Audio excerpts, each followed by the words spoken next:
عليكم ورحمة الله وبركاته.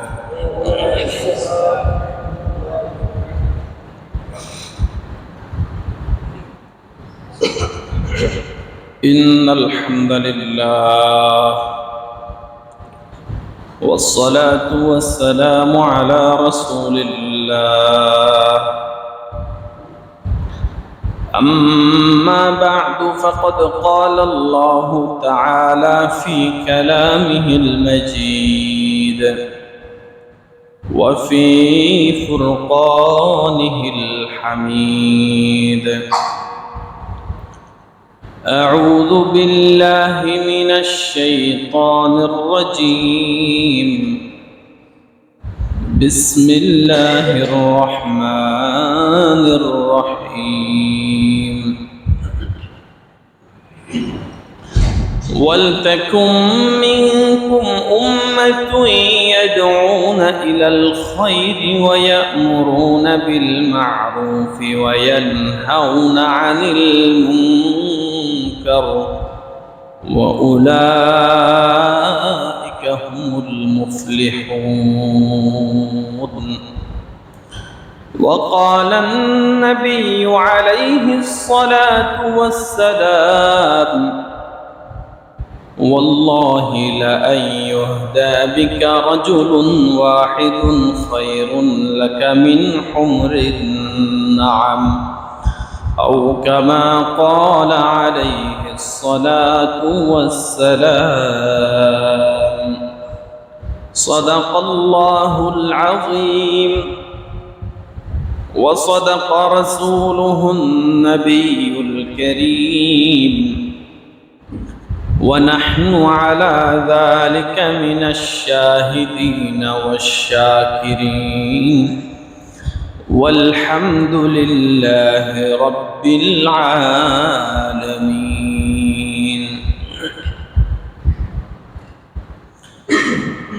মাওলা পাকের দরবারে অসংখ্য অগণিত শুকরিয়া আদায় করছি,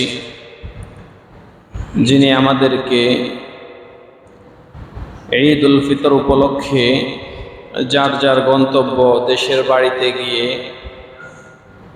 সুন্দর মতো সময় কাটিয়ে পুনরায় নিরাপদে আমাদেরকে আমাদের কর্মস্থল তথা বর্তমান যেখানে আমরা বসবাস করছি রাজাবাড়িতে ফিরে এসে সুস্থতার সাথে আগে মসজিদে এসে বসে কিছু দিনই কথা বলার ও শোনার মতো তৌফিক দান করেছেন।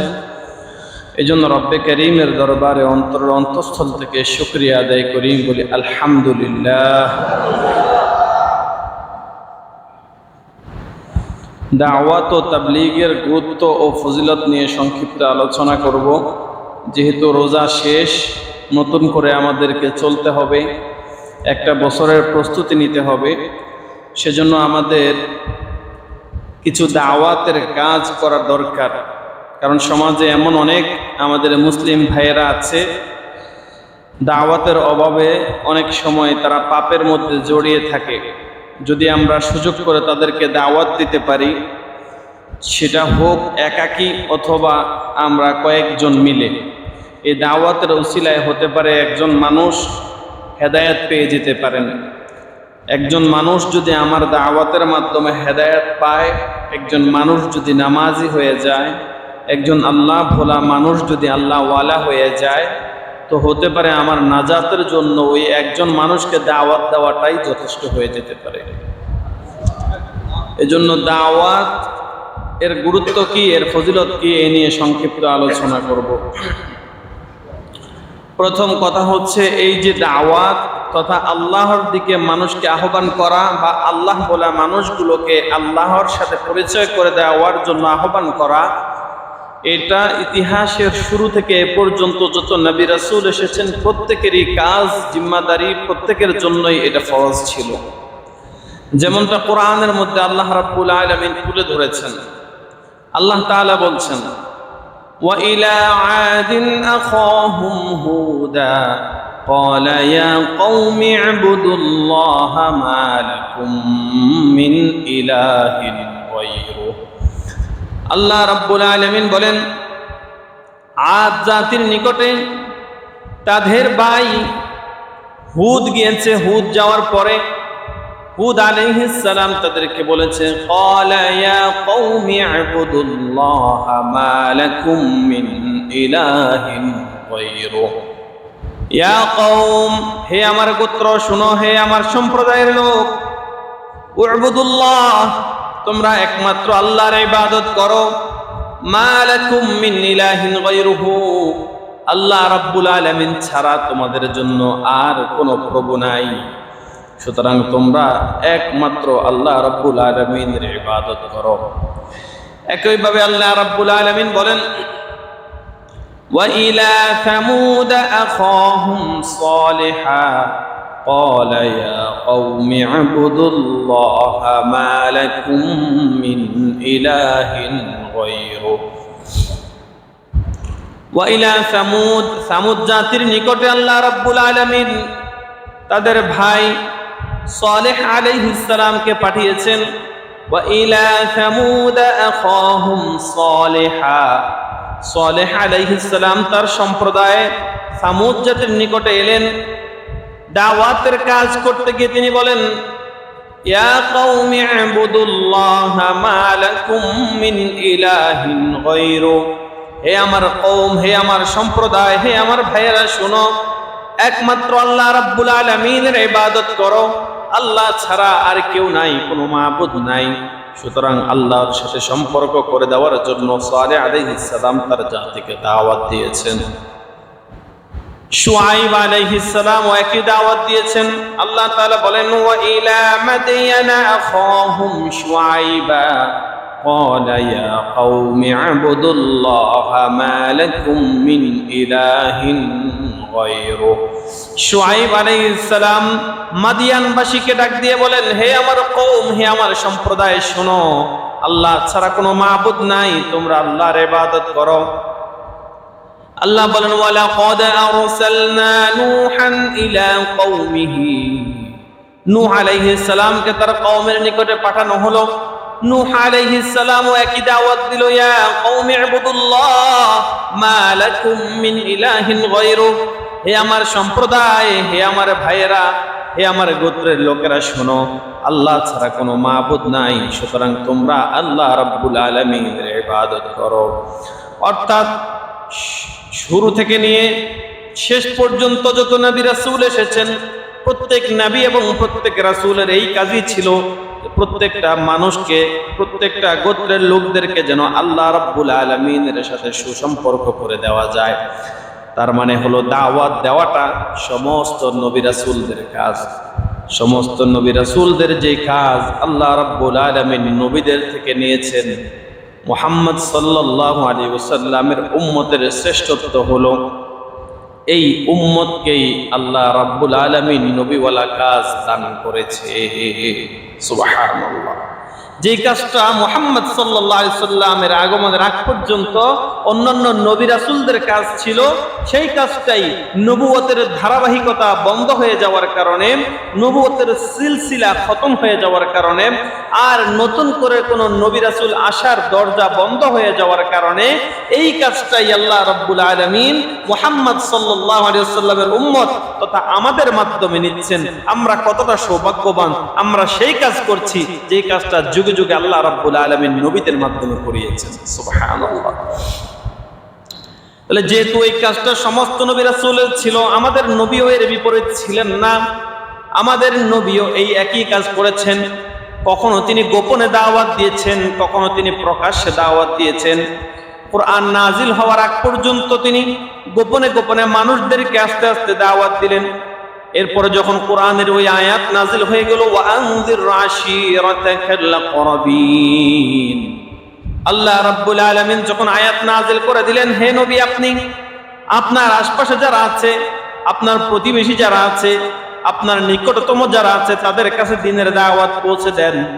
তখন রাসূলুল্লাহ সাল্লাল্লাহু আলাইহি ওয়াসাল্লাম সাফা পাহাড়ের কাছে গিয়ে সমস্ত গোত্রের লোকদেরকে আহ্বান করলেন, সবাইকে জড়ো করলেন। জড়ো করার পর ডাক দিয়ে বললেন, শোনো, আমি যদি তোমাদেরকে বলি এই পাহাড়ের পিছনে আমাদের জন্য শত্রুপক্ষ প্রস্তুতি গ্রহণ করেছে, তারা আমাদের উপরে আক্রমণ করতে প্রস্তুতি গ্রহণ করেছে, তোমরা কি আমাকে বিশ্বাস করবে কিনা? সমস্ত লোক এক বাক্যে বলে দিল, হে মুহাম্মদ, তোমার কাছে কখনো আমরা এমন কোনো কিছু পাই নাই যা বিশ্বাস করতে আমাদের কষ্ট হয়েছে। সব সময় তুমি সত্য কথা বলেছো, তাই আমরা অবিশ্বাস করব না। যদি বলো এই পাহাড়ের পিছনে আমাদের জন্য শত্রু অপেক্ষা করছে, অবশ্যই তোমার কথা আমরা বিশ্বাস করব। এবার মুহাম্মদুর রাসূলুল্লাহ সাল্লাল্লাহু আলাইহি ওয়াসাল্লাম বলেন, শোনো, আমি সেই সত্যের সাক্ষী রেখেই তোমাদেরকে বলছি, তোমরা প্রস্তুত হও। আল্লাহর শাস্তিকে তোমরা ভয় করো, আল্লাহর আযাবের ভয় করো। যখন রাসূলুল্লাহ সাল্লাল্লাহু আলাইহি ওয়াসাল্লাম জান্নাত জাহান্নামের কথা শোনাতে লাগলেন, আবু লাহাব সাথে সাথে বলে দিল, তাব্বান লাক, হে মুহাম্মদ, তোমার জন্য ধ্বংস। তুমি কি আজকে এই কথাগুলো বলার জন্যই আমাদেরকে একত্রিত করেছো? এই ছাড়া কি তোমার কাছে আর কোনো কাজ ছিল না? যখন আবু লাহাব রাসূলুল্লাহ সাল্লাল্লাহু আলাইহি ওয়াসাল্লামের জন্য বদদুয়া দিলেন, আল্লাহ রাব্বুল আলামিন সেটা পছন্দ করেন নাই। স্বয়ং আল্লাহ রাব্বুল আলামিন আরেকটা সূরা নাযিল করে দিলেন, তাব্বাত ইয়াদা আবি লাহাবিন ওয়া তাব মা আগনা আনহু মালুহু ওয়া মা কাসাব। আল্লাহ তাআলা উত্তর দিয়ে বলছেন, হে আবু লাহাব, আমার নবী মুহাম্মদ, আমার নবী আহমদ, আমার নবী আল আমিন, আমার নবীকে তুমি তাব্বান বলো, আমার নবীর জন্য ধ্বংসের বদদুয়া করো। আমার নবী তো কোনো খারাপ কথা বলে নাই, তোমাদেরকে আখিরাতের প্রতি দাওয়াত দিয়েছে, আল্লাহর সাথে সুসম্পর্ক করে দেওয়ার জন্য আহ্বান করেছে। আল্লাহর পথে দাওয়াত দেওয়ার কারণে তোমরা সহ্য করতে না পেরে যদি আমার নবীকে বদদুয়া দাও, আমার নবী কখনো ধ্বংস হবে না। শোনো, তুমি যে আমার নবীকে, তুমি যে আমার হকের ঝান্ডাবাহী আমার রাসূলকে বদদুয়া দিয়েছো, এর জন্য তোমার জন্যই বরং ধ্বংস। আমি বলছি, তাব্বাত ইয়াদা আবি লাহাবিন ওয়া তাব। আবু লাহাবের দুই হাত ধ্বংস হয়ে যাক, ধ্বংস হয়ে যাক আবু লাহাব নিজেও। মা আগনা আনহু মালুহু ওয়া মা কাসাব। আবু লাহাবের ধন সম্পদ কোনো কিছুই তার উপকারে আসলো না, আবু লাহাব ধ্বংস হয়ে গেল। সুতরাং বোঝা গেল, সত্যের পথে যদি দাওয়াত দিতে যায়, যুগে যুগে যারা সত্যকে সহ্য করতে পারে না, সত্যকে আঁকড়ে ধরতে পারে না, সত্যের কথা যাদের ভালো লাগে না, তারা তাদেরকে গজব দেয়, তারা তাদের বদনাম করে, তারা তাদের সমালোচনা করে।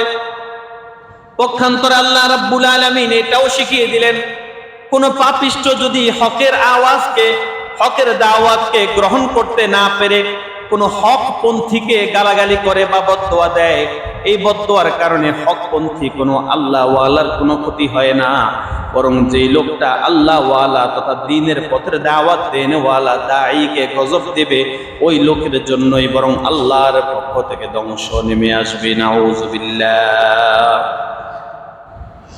সুতরাং নবীজি দাওয়াত দিলেন, দাওয়াত দেওয়ার পরে যারা ওই দাওয়াতকে গ্রহণ করতে পারে নাই, তারা নবীর জন্য বদদুয়া করলেন।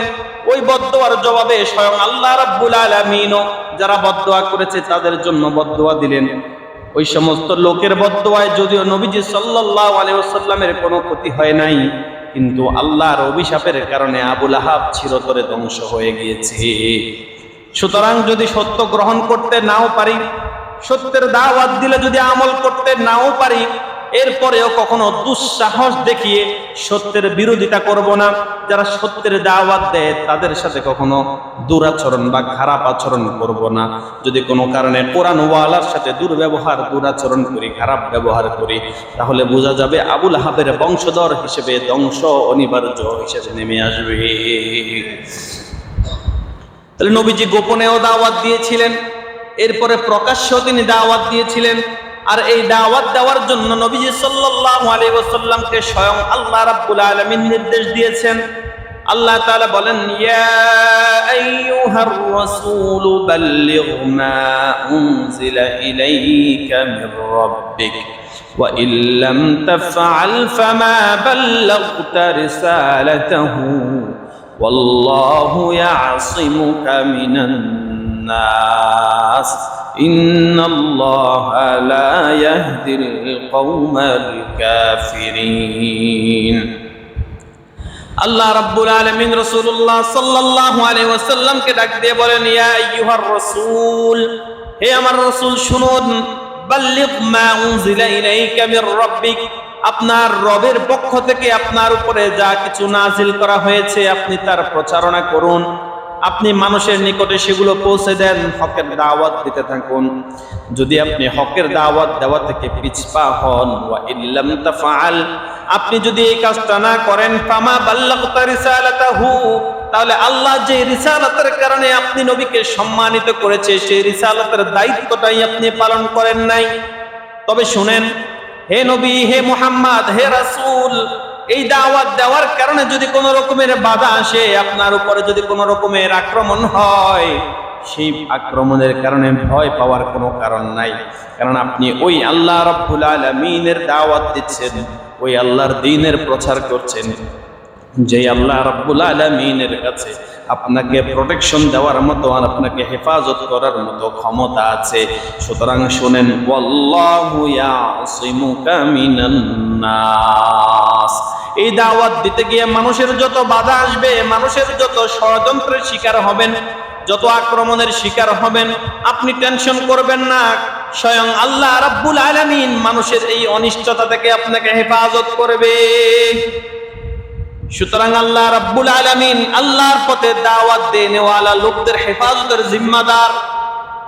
পৃথিবীর সমস্ত অপশক্তি মিলেও যদি কোরআনের এই আলোকে নিভিয়ে দেওয়ার চেষ্টা করে, ফু দিয়ে যদিও কোরআনের এই দাওয়াতকে নিভিয়ে দেওয়ার তারা চেষ্টা করবে, কিন্তু আল্লাহ রাব্বুল আলামিন বলছেন না না না, ওয়াল্লাহু মুতিম্মু নূরিহি, আল্লাহ রাব্বুল আলামিন তার এই দ্বীনের নূরকে, দ্বীনের এই আলোকে, দ্বীনের এই বাতিকে তিনি জ্বালাবেন। এই আলো যাদের মাধ্যমে আল্লাহ তাআলা জ্বালাবেন, তাদেরকেও যদি কেউ ধ্বংস করে দিতে চায়, হয়তোবা একজন দুইজনকে বা 100-200 মানুষকে তারা ক্ষতি করতে পারবে, হয়তোবা মেরে ফেলতে পারবে, কিন্তু এই গোষ্ঠী যারা কোরআন সুন্নাহর পক্ষে থাকবে কখনোই সমূলে সমস্ত কোরআনওয়ালাকে ধ্বংস করে দিতে পারবে না। ওয়াল্লাহু ইয়াসিমুকা মিনান নাস, মানুষের অনিষ্টতা থেকে আল্লাহ তাআলা আপনাকে হেফাজত করবে। আর শুনুন হে মুহাম্মদ, ইন্নাল্লাহা লা ইয়াহদিল কওমাল কাফিরিন, সমস্ত কাফের যারা আছে, কাফেরদেরকে আল্লাহ রাব্বুল আলামিন হেদায়েত দেয় না। অর্থাৎ কোন কাফের যদি হেদায়েত গ্রহণ করতে চায় তবে সেটা ভিন্ন কথা, কিন্তু যে কাফের কুফরিকেই তার অভ্যাসে পরিণত করেছে, যেই লোকটা হেদায়েত গ্রহণ করবে না বলেই নিজেকে পাকাপোক্ত করে নিয়েছে, ওই লোকের কপালে কখনো হেদায়েত আসবে না। সে যতই চেষ্টা করুক, ও নবী আপনারও কোনো ক্ষতি করতে পারবে না। সুতরাং রিসালাতের দায়িত্ব হিসেবে, রাসূল হিসেবে আপনার উপরে আপনার রব যা কিছু নাজিল করেন, আপনি সমস্ত নাজিলকৃত আয়াতগুলোকে মানুষের সামনে প্রচার করে দেন। তাহলে দাওয়াত দেওয়াটা রাসূলের উপরে ফরজ। সমস্ত নবীদের সুন্নাত ছিল দাওয়াত দেওয়া, আল্লাহর দিকে মানুষকে আহ্বান করা। নবীজির উপরেও সেই জিম্মাদারি আল্লাহ তাআলা দিয়েছেন। সেই জিম্মাদারি কখনো তিনি গোপনে আস্তে আস্তে দাওয়াতের মাধ্যমে পালন করেছিলেন, আবার যখন কোরআনে স্পষ্ট নিদর্শন এসে গেছে, নির্দেশ এসে গেছে যে না প্রকাশ্যে দাওয়াত দিতে হবে, তারপর থেকে তিনি জান মালের চিন্তা করেন নাই, প্রকাশ্যে দাওয়াত দিয়ে গেছেন। অতএব বোঝা গেল দাওয়াত দেওয়ার যে জিম্মাদারি, এটা যখন এসে যাবে তখন এটা দিতেই হবে, কখনো গোপনে, কখনো ওপেনে, কখনো হিকমতের সাথে, কখনো আবার শক্তি দিয়ে, শক্তির সাথে। অর্থাৎ যখন যেই অবস্থাতে সুযোগ হবে দাওয়াতের কাজ চালিয়ে যেতেই হবে। দাওয়াত থেকে বিমুখ থাকার বা বিরত থাকার কোনো সুযোগ বা অবকাশ নাই। তাহলে নবী রাসূলদের কাজ এটা, বিশেষ করে আমাদের নবী মুহাম্মদ সাল্লাল্লাহু আলাইহি সাল্লামের কাজ এটা। কারণ আমরা কেন এটা করছি, আমাদেরকে কে বলল করতে? এই কাজটা, এই সেম কাজটা যেটা আল্লাহ রাব্বুল আলামিন মুহাম্মদ সাল্লাল্লাহু আলাইহি সাল্লামকে করার জন্য নির্দেশ দিয়েছেন, সেই একই কাজ আল্লাহ রাব্বুল আলামিন তার রাসূলের মাধ্যমে আমাদেরকেও নির্দেশ দিয়েছেন।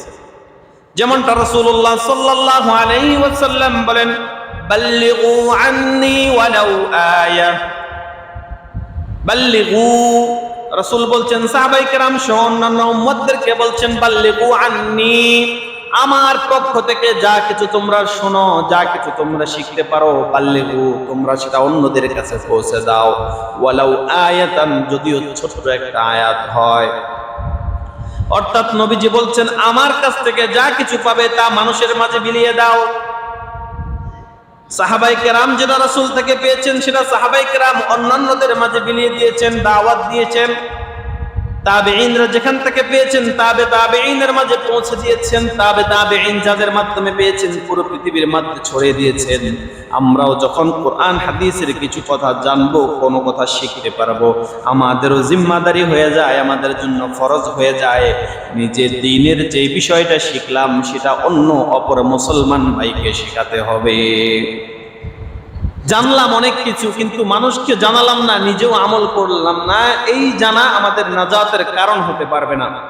যদি জানা দিয়ে আমরা নাজাত পেতে চাই, ইলমের যদি আমরা সওয়াব অর্জন করতে চাই, তাহলে আমাদেরকে যেই বিষয়ের ইলম আমরা অর্জন করি সেই ইলমটা অন্যদের মাঝেও বিলিয়ে দিতে হবে, অন্যদের মাঝেও এই ইলম দিয়ে দাওয়াত দিতে হবে। তবেই আমার আর আপনার মাধ্যমে মানুষ উপকৃত হবে। আমি আপনি অনেক কিছু জানলাম, অনেক গবেষণা করলাম, কিন্তু মানুষকে আল্লাহর পথে আনার জন্য সেইটা ব্যয় করলাম না, মানুষকে সঠিক পথে আনার জন্য ব্যয় করলাম না, মানুষকে আল্লাহর সাথে সুসম্পর্ক করে দেওয়ার কাজে সেটা ব্যয় করলাম না, বরং আমার ইলমকে অহংকারের কাজে লাগিয়ে মানুষের মাঝে বিভ্রান্তি সৃষ্টি করার জন্য যাদের মধ্যে ইলম নাই তাদের সামনে প্রশ্ন ছুড়ে দিলাম। তো এই ইলম আমাকে নাজাত দেবে না, বরং বিভ্রান্ত সৃষ্টিকারী হিসেবে আমার জন্য কখনো কখনো এই ইলমই হয়তোবা জাহান্নামে যাওয়ার কারণ হয়ে যেতে পারে। নাউযুবিল্লাহ। তাহলে এই দাওয়াত দেওয়াটা আমাদের জন্য ফরজ। আর এই দাওয়াত যারা দেয় তারাই হচ্ছে সফল কাম, তারাই হচ্ছে উন্নত জাতি।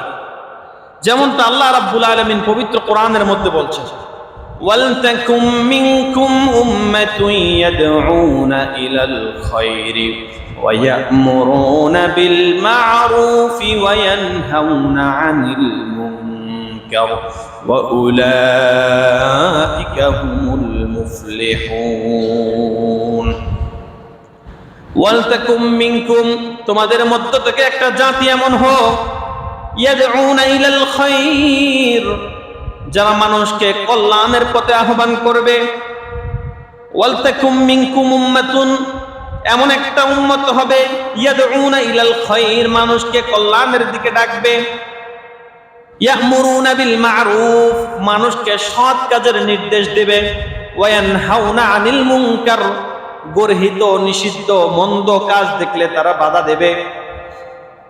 এমন একটা উম্মত থাকা দরকার যেই উম্মতের কাজ হলো মানুষকে কল্যাণের পথে আহ্বান করা।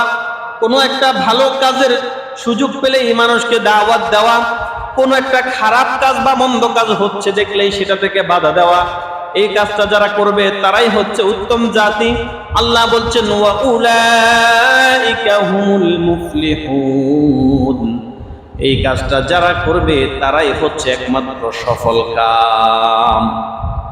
যারা দ্বীনের পথে মানুষকে আহ্বান করবে, যারা মানুষকে সৎ কাজের নির্দেশ দেবে, যারা মানুষকে অসৎ কাজ থেকে বাধা দেবে, এরাই হচ্ছে আল্লাহ রাব্বুল আলামিনের নিকটে সফল কাম। কারণ এই কাজটাই তো সমস্ত নবী রাসূল করেছিলেন, মানুষকে মন্দ কাজ থেকে বাধা দিয়েছিলেন আর মানুষকে সঠিক এবং ভালো কাজের দিকে দাওয়াত দিয়েছিলেন। সুতরাং নবীরা তো সফল, এই ব্যাপারে কোনো সন্দেহ নাই। অতএব নবীদের রেখে যাওয়া ওই কাজটা যে বা যারা করবে তারাও সফল। আল্লাহ তাদের ব্যাপারে বলছেন, উলাইকা হুমুল মুফলিহুন, তারা হলো সফল কাম।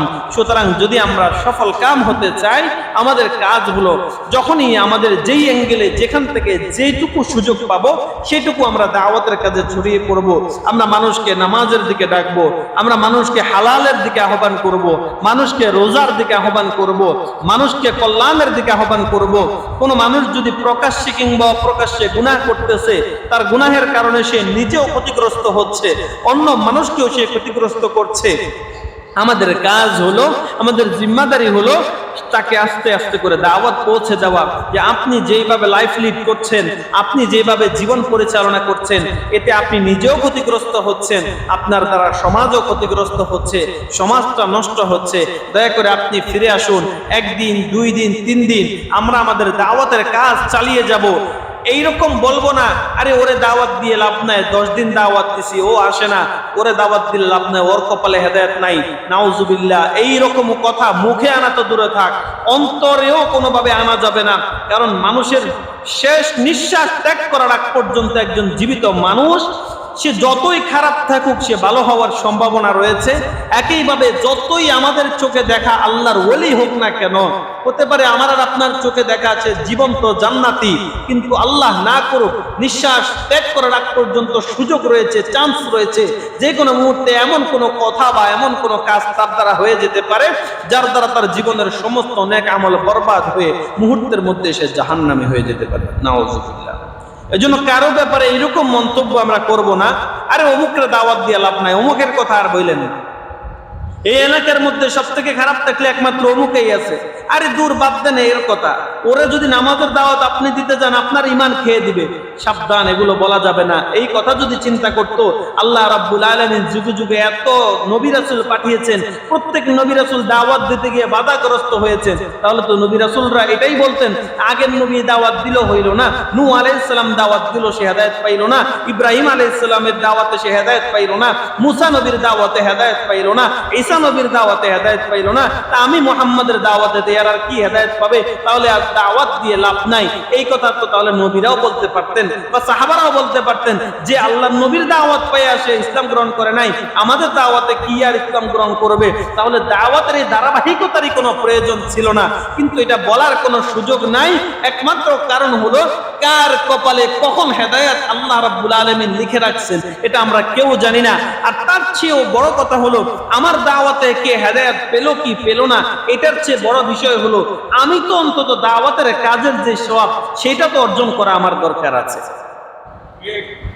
আমার দাওয়াত দ্বারা সে উপকৃত না হোক, সে দাওয়াত গ্রহণ না করুক, কিন্তু আমার তো অন্তত জিম্মাদারি যেটা সেটা তো আমি পালন করলাম, যে আমার জিম্মাদারি।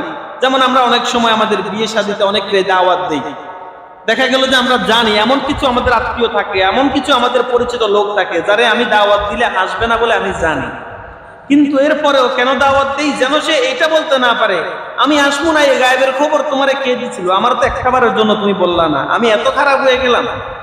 এই কথাটাও বলতে পারে বিদায় আমরা দায়মুক্ত হওয়ার জন্য অনেক সময় দাওয়াত দেই না।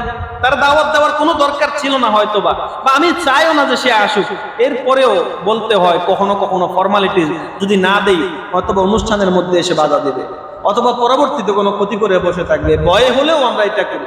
তো এই জন্য আখিরাতের ভয়ে হলেও মানুষকে দাওয়াত দিতে হবে। আল্লাহ যদি বলে আচ্ছা তুই 9 বার গেলি, 10 বারের সময় কেন গেলি না, কেন বিরক্ত হয়ে গেলি, তুই তো কত গুনাহ করলি, কই আমি তো তোরে বিরক্ত হয়ে ছেড়ে দেই নাই, আমি তো তোরে কতবার নামাজের প্রতি আহ্বান করলাম, তুই তো আসস নাই, তুই নিজে হেদায়েত পাইলি 50-60 বছর বয়সে আইসা, তাহলে তুই আরেকজনের জীবনে কিভাবে তুই এই গ্যারান্টি দেস যে সে মনে হয় হেদায়েত গ্রহণ করবে না? আমরা এমন অনেকেই আছি না যারা হয়তোবা আমাদের বয়স যখন 50-60 এমন হয়েছে তারপরে গিয়ে হয়তোবা মসজিদের দিকে আসছি, এর আগে মসজিদে আসা তো দূরে থাক, মসজিদের দিকে ফিরে কখনো আচারও খাই নাই, এরকমও তো অনেক মানুষ আছে। কারণ আমি যেই দিন মসজিদে আসলাম 60 বছর বয়সে, তাহলে তো আমার এটা বোঝা উচিত যেই আমি বয়স বুঝ হওয়ার পর থেকে 10 বছর থেকে 60 বছর এই 50টা বছর যে আল্লাহর নাফরমানি করছি, আল্লাহ তো বলে নাই যে দূর এ আর কবে আর হবে, এর 60 বছরের মধ্যে 70 বছরের হায়াতের মধ্যে 60 বছরই চলে গেছে, এই আর আমার কাছে আর হেদায়েতের যোগ্যই না। আল্লাহ যদি এটা বলতো তাহলে তো আমার আর আপনার মধ্যে যারা 60 বছর জীবনে হেদায়েত পাইছে তার জীবনে তো কখনো হেদায়েত আসতো না। এই জন্য কে হেদায়েত পেল আর কে পেল না, কে নামাজে এলো আর কে এলো না, কে আমার দাওয়াত গ্রহণ করলো আর কে করলো না, এইটা দেখা আমাদের দায়িত্ব নয়। আমাদের দায়িত্ব হলো বাল্লিগু আন্নি ওয়ালাউ আয়া, একটা আয়াতও যদি আল্লাহ রাসূলের দেয়া শিক্ষা থেকে আমরা শিখতে পারি সেটা অন্য ভাইয়ের কাছে দাওয়াত দিব, সেটা একবার নয়, 2 বার নয়, বারবার এই জন্যই দিব যে সে গ্রহণ না করুক, অন্তত তার কোনো খারাপই যেন আমাদের যেন সে দাওয়াত দিতে না পারে। কারণ যতক্ষণ পর্যন্ত আমরা হকের দাওয়াত দিতে থাকবো ততক্ষণ বাতিলরা আর কিছু করুক না করুক বাতিলের দাওয়াত অন্তত আমাদেরকে দিতে পারবে না। আর যখন আমরা হকের দাওয়াত দেওয়া থেকে বিরত থাকবো আর আমরা নিজেরা চুপ করে থাকবো, তখন বাতিলরা তাদের খারাপিগুলো আমাদের উপরে আস্তে আস্তে চাপিয়ে দিতে থাকবে। আজকে আমরা হক থেকে দূরে, আজকে আমরা নিজেরা নিজেদের মতো করে চুপচাপ করে নিজের ঈমান বাঁচানোর কাজে ব্যস্ত, শুধুমাত্র নিজেরটা নিজেরা ব্যস্ত থাকি। এই কারণে দেখা যায় আমাদের শিক্ষাঙ্গন থেকে শুরু করে আমাদের সমাজ, আমাদের দেশ, আমাদের পুরো পৃথিবীর মধ্যে অমুসলিমরা তথা ইসলাম বিদ্বেষীরা আমাদেরকে কিন্তু শেষ করে দেওয়ার ষড়যন্ত্র চালিয়ে যাচ্ছে। যদি মুসলমানরা তাদের ঈমান টিকানোর জন্য এবং অমুসলিমদেরকেও জাহান্নাম থেকে বাঁচানোর জন্য দাওয়াতি কাজ চালাতো এবং তারা যদি সংঘবদ্ধ একতাবদ্ধ থাকতো, তো ইসলাম বিদ্বেষীরা কখনোই এই চিন্তাই করতে পারতো না এদেরকে কিভাবে ধ্বংস করব, বরং তারা এই চিন্তায় থাকতো যে এদের দাওয়াত থেকে কি করে বাঁচা যায়। তারা আমাদের দাওয়াত থেকে বাঁচার চেষ্টায় তখন তারা ব্যস্ত থাকতো। এখন তো তারা আমাদের দাওয়াতের ব্যস্ততার মধ্যে নাই, এই জন্য তারা আমাদেরকে কিভাবে দাওয়াত দেওয়া যায়, কিভাবে আমাদের সমাজের মধ্যে, আমাদের সংস্কৃতির মধ্যে তাদের অপসংস্কৃতিগুলো ঢুকিয়ে দেওয়া যায়, সেগুলো তারা এখন চালিয়ে যাচ্ছে। আজকে পয়লা বৈশাখ আমাদের নাকি 1000 বছরের ঐতিহ্য, অথচ এই তো মাত্র সেদিন আসছে, মাত্র পয়লা বৈশাখ শুরু হয়েছে। তো এইভাবে পয়লা বৈশাখের মধ্যে দেখবেন সামনে একটা বাঘ ভালুক এভাবে আঁকে, ওটা বাঘের কোনো সুরতি নেই, জিব্বা বের করে একটা দেখবেন যে বাঘ জিব্বা বের করে দাঁত বের করে আরো কত কি এগুলো সামনে দিয়ে আনা হয়, অথচ এগুলোর সাথে বাস্তবিকতার সাথে কোনো মিলই নাই। সেই অপসংস্কৃতিগুলোকেই মুসলমানদের সংস্কৃতির মধ্যে ঢুকিয়ে দেশীয় সংস্কৃতি বলে আমাদেরকে কিন্তু ধ্বংস করে তারা দিচ্ছে। কারণ আমাদের ইসলামী সংস্কৃতিগুলো আমরা তাদের সামনে তুলে ধরতে পারি নাই, আমাদের ইসলামী সংস্কৃতিগুলো আমরা পরিচর্যা করতে পারি নাই। এই জন্য যতক্ষণ পর্যন্ত আমরা আমাদের সংস্কৃতিগুলোকে পরিচর্যা করতে না পারবো, মানুষের সামনে তুলে ধরতে না পারবো, আমাদের সংস্কৃতির মধ্যে আমরা আনন্দ দিতে মানুষকে না পারবো, তো মানুষ আনন্দের জন্য পাপ, পঙ্কিলতা, অশ্লীলতাকেই কিন্তু বেছে নেবে এবং সমাজে এমন অবস্থা হবে আমাদের সন্তানরাই আমাদের সামনে পাপ, শিরক, কুফরিতে লিপ্ত হয়ে যাবে, আমরা তখন আর বাধা দিতে পারবো না। এজন্য আমাদেরকে দাওয়াত দিতে হবে। দাওয়াতের গুরুত্ব অপরিসীম। সমস্ত নবী রাসূল দাওয়াত দিয়েছেন, আমাদের নবী দাওয়াত দিয়েছেন, এবং আমাদের নবী সর্বশেষ নবী হওয়ার কারণে আর নতুন নবী না আসার কারণে ওই দাওয়াতের জিম্মাদারিও আমাদেরকে দিয়েছেন। সুতরাং এই জিম্মাদারি আমাদেরকে পালন করতেই হবে। এই জিম্মাদারি থেকে কোনোভাবেই আমাদেরকে বিরত থাকা যাবে। সুতরাং এটা বলা যাবে যে অমুকরে দাওয়াত দিলে সে আসবে না, এই জন্য দাওয়াত দেই না, বা অন্য কাউকেও এটা বলা যাবে না। আপনি ওর কথা বাদ দেন, ওকে আর কখনো বলতে যায়েন না, ওর ব্যাপারে আমার জানা হয়ে গেছে, ও জীবন ওর হেদায়েত পাবে না, ও তো টাটকা একটা হারামি, ও তো টাটকা একটা বেনামাজি, ও তো কাফের হয়ে গেছে। কারো ব্যাপারে সাবধান, এরকম কথা বলা যাবে না। যত বড়ই পাপী হোক না কেন, যেই কোনো সময় তার হেদায়েতের চান্স রয়েছে। আর এই হেদায়েত দেওয়ার একমাত্র মালিক কে? আল্লাহ। যদি হেদায়েত দেওয়ার মালিকানা আল্লাহর কাছে না রেখে যদি দুনিয়ার কোনো মানুষের কাছে রাখতেন, তো দুনিয়ার মানুষ কখনোই হেদায়েত পেত না। কারণ যার সাথেই যার দুশ্মনী হইতো, সে আজকে তার হেদায়েতের রিজিকটা কেটে নিত। তো তুই আচ্ছা ঠিক আছে, যা করছো তোরে আমি জাহান্নামে জ্বালায় ছাড়বো, কিন্তু আল্লাহ স্বয়ং নিজের হাতে রাখছে। যার কারণে নবীজি সাল্লাল্লাহু আলাইহি ওয়াসাল্লাম তার নিকটতম তার চাচাকে হেদায়েতের জন্য যখন বারবার তালকিন দিচ্ছিলেন, আল্লাহ রাব্বুল আলামিন বললেন, ইন্নাকা লা তাহদি মান আহবাবতা ওয়ালাকিন্নাল্লাহা ইয়াহদি মান ইয়াশা। ও নবী, আপনি এত পেরেশান হবেন না। কাউকে হেদায়েত দেওয়ার জন্য আপনি এত পেরেশান হওয়ার দরকার নাই। আপনার সেই কাজ নয় যে আপনি কাউকে জোর করে হেদায়েত দিয়ে দিবেন। ইন্নাকা লা তাহদি মান আহবাবতা, আপনি যাকেই মুহাব্বত করবেন চাইলেই তাকে আপনি হেদায়েত দিয়ে দিতে পারবেন না। আপনি চাইতেছেন হয়তোবা আপনার চাচা নাজাত পেয়ে যাক, আপনার চাচা হেদায়েত পেয়ে যাক, কিন্তু আপনার চাচা সে নিজেই চাইতেছে না হেদায়েত পাওয়ার জন্য, অথবা সে এমন কাজ করেছে যার কারণে তার কপালে হেদায়েত নাই। ও নবী, আপনি সুতরাং এত পেরেশান হওয়ার কারণ নাই। যদি আল্লাহ রাব্বুল আলামিন তার কপালে হেদায়েত লিখে রাখতেন, আল্লাহ তাআলা যদি তার কর্মের কারণে তাকে হেদায়েত দেওয়ার দরকার মনে করতেন, লাকিন্নাল্লাহা ইয়াহদি মান ইয়াশা, আল্লাহ যাকে খুশি তাকেই হেদায়েত দিতে পারেন। আল্লাহ যাকে খুশি তাকেই হেদায়েত দিতে পারেন, সুতরাং তাকেও আল্লাহ হেদায়েত দিবেন বা দিতে পারতেন। কিন্তু আল্লাহ তাআলা দেখলেন তার কর্মের কারণে, তার চাহিদার কারণে তার মধ্যে হেদায়েতের তামান্না নাই। ও নবী, আপনি একাকী তাকে হেদায়েত দিতে পারবেন না। এতে করে বোঝা গেল স্বয়ং নবীজি সাল্লাল্লাহু আলাইহি ওয়াসাল্লামও যদি চায়, তাহলে কাউকে তিনি স্বয়ং একা আল্লাহর অনুমতি ছাড়া, আল্লাহর ইচ্ছা ছাড়া হেদায়েত দিতে পারে না। আর আল্লাহ যদি কাউকে হেদায়েত দিতে চায়, পৃথিবীর সমস্ত মানুষও যদি তাকে ঘৃণা করে, কিচ্ছু যায় আসে না, আল্লাহ স্বয়ং তাকে হেদায়েতের আলো দিয়ে আলোকিত করে দিবে।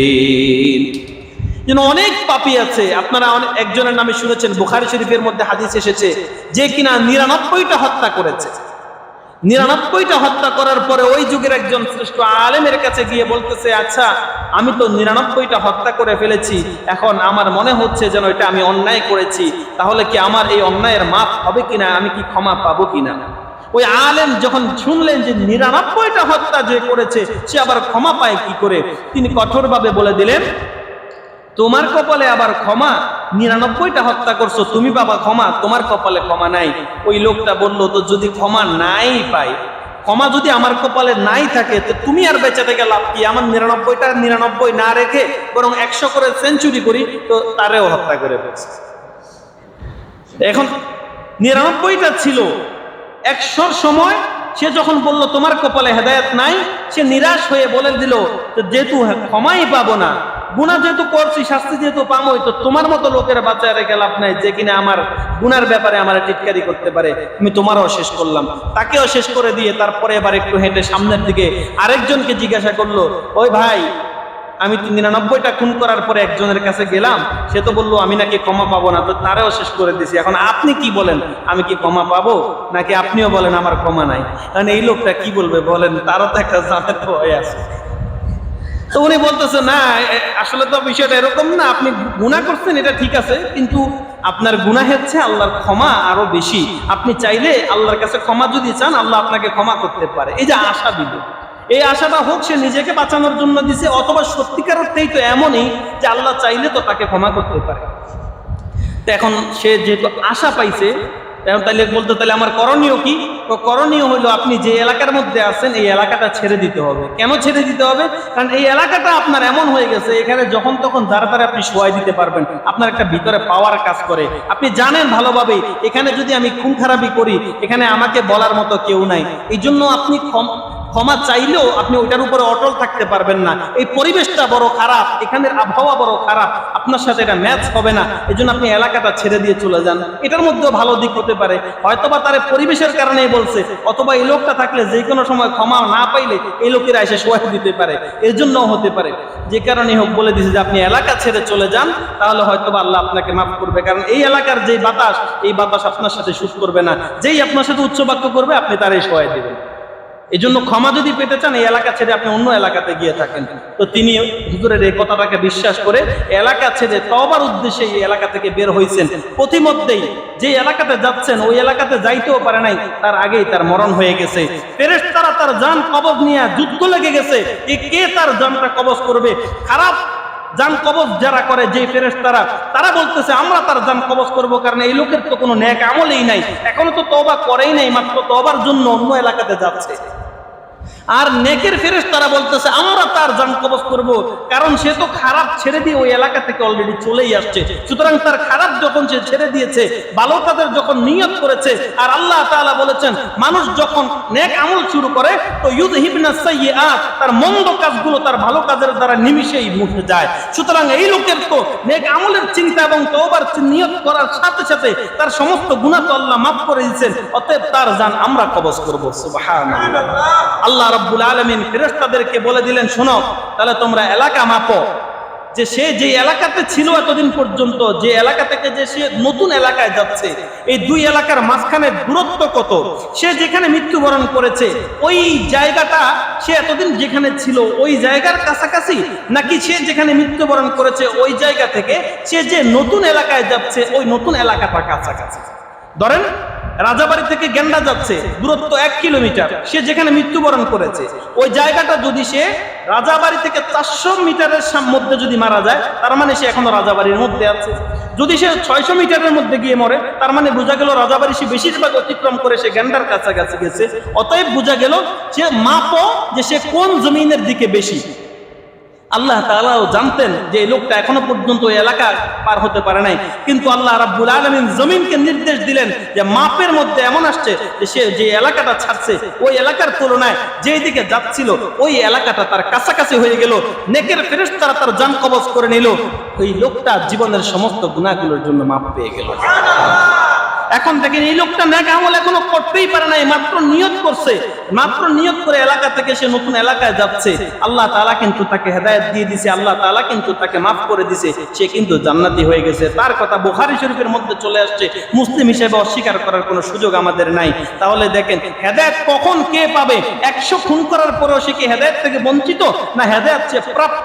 এটা আমরা কেউ অগ্রিম বলতে পারবো না। এজন্য দাওয়াতের কাজ আমাদেরকে চালিয়ে যেতে হবে, কারো ব্যাপারে অনীহা আনা যাবে না। যত অনীহা এসে যায় বুঝতে হবে আমার মধ্যে দুর্বলতা, আমি কেন আল্লাহর ক্ষমার ব্যাপারে এতটা জাজ করতেছি, এত কেন বিচার করতেছি? আল্লাহ তো যেই কাউকে যে কোনো মুহূর্তে মাফ করে দিতে পারেন। এই জন্য আমরা সবসময় দাওয়াতের কাজ চালাতে হবে, আল্লাহর দিকে মানুষকে ডাকতে হবে। সেটা হিকমতের সাথে ডাকবো, সেটা মানুষকে সুন্দর আচরণের মাধ্যমে ডাকবো, আমার সুন্দর কথার মাধ্যমে ডাকবো। কাউকে কটাক্ষ করে কিংবা কাউকে কড়া কড়া কথা বলে, কটুবাক্য দিয়ে মানুষকে দিনের পথে দাওয়াত দেব না। তাহলে আশা করা যায় হয়তোবা আমার দাওয়াত একজন মানুষ হেদায়েত পাবে, আর আমার দাওয়াতের মাধ্যমে একজন হেদায়েত পাওয়া মানে রাসূল সাল্লাল্লাহু আলাইহি ওয়াসাল্লাম বলছেন, খায়রুন লাকা মিন হুমরিন নাম। আরব দেশের সবচেয়ে দামি সম্পদ ছিল লাল উট। একটা লাল উটের মালিক হওয়া যতটা না তোমার জন্য সৌভাগ্যের বিষয়, একজন মানুষ তোমার দাওয়াতের মাধ্যমে যদি হেদায়েত পায়, তুমি ওই লাল উটওয়ালা মালিকের চেয়ে বড় সৌভাগ্যবান হয়ে যাবে। সুবহানাল্লাহ। আল্লাহ রাব্বুল আলামিন আমাদের প্রত্যেককে দাওয়াত ও তাবলীগের সাথে, দ্বীনের সাথে, হকের পথে মানুষকে দাওয়াত দেওয়ার জন্য সর্বদা যার যার জায়গা থেকে যেন আমরা মানুষকে ভালো পথে আহ্বান করতে পারি, মন্দ কাজ থেকে যেন নিষেধ করতে পারি, আল্লাহ রাসূল সাল্লাল্লাহু আলাইহি ওয়াসাল্লামের আনিত দ্বীন অনুযায়ী যেন জীবন যাপন করতে পারি, সে তৌফিক আল্লাহ আমাদের প্রত্যেককে দান করুন। আমিন। ওয়া আখিরু দাওয়ানা আলহামদুলিল্লাহি রাব্বিল আলামিন।